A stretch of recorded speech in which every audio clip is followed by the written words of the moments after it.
Prima di discutere di assessorati bisogna vincere le elezioni, quindi credo che dovremmo fare tutti un passo alla volta. Dopodiché noi, ottenuto un buon risultato, che sarà quello che otterremo, sapremo che i veneti ci hanno chiesto di occuparci di temi strategici e quindi sicuramente lo faremo. Va cauto con il toto assessori nella prossima giunta regionale il coordinatore veneto di Fratelli d'Italia Luca De Carlo, un po' per non svelare il retroscena, un po' perché consapevole che il troppo parlare di poltrone rischia di indispettire l'elettorato. Che ci sia già un patto nero su bianco tra il candidato Alberto Stefani e i meloniani sui futuri ruoli a Palazzo Balbi, di fatto però non lo smentisce. Smentisco il fatto che adesso ci si debba occupare di assessorati. Bisogna occuparsi di vincere le elezioni. Chi invece di posti in giunta parla e come è il pari grado di De Carlo in Forza Italia, Flavio Tosi, dalla Cise fa sapere che un solo assessorato per gli azzurri sarebbe, dice, un numero ridicolo per l'effettivo peso del partito, anche se toccasse proprio a lui, dato in pole position per l'incarico chiave di assessore alla sanità, ruolo che ha già rivestito in passato.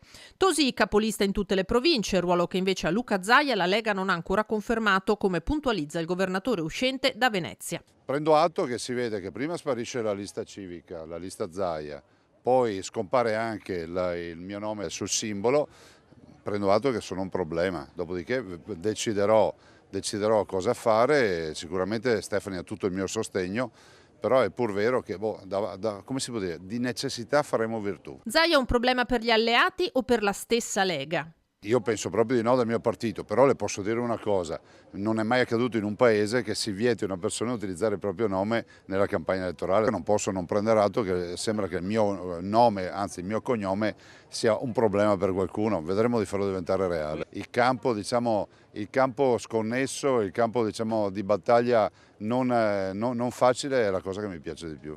Nel continuo batti e ribatti tra i partiti di Salvini e Meloni, chi rischia di beneficiarne è proprio Forza Italia, espressione di un centro che il leader Tajani continua a ritenere la collocazione più attrattiva per la maggioranza dell'elettorato veneto. Questa è una regione dove la posizione moderata ha sempre prevalso, quindi credo che per la forza politica che rappresenta i moderati e sta crescendo, raccogliendo sempre i moderati, nel momento non c'è più il centro-sinistra ma c'è solo la sinistra, credo che dovrà Forza Italia svolgere un ruolo veramente determinante per la crescita ulteriore di questa bellissima regione che si chiama Veneto.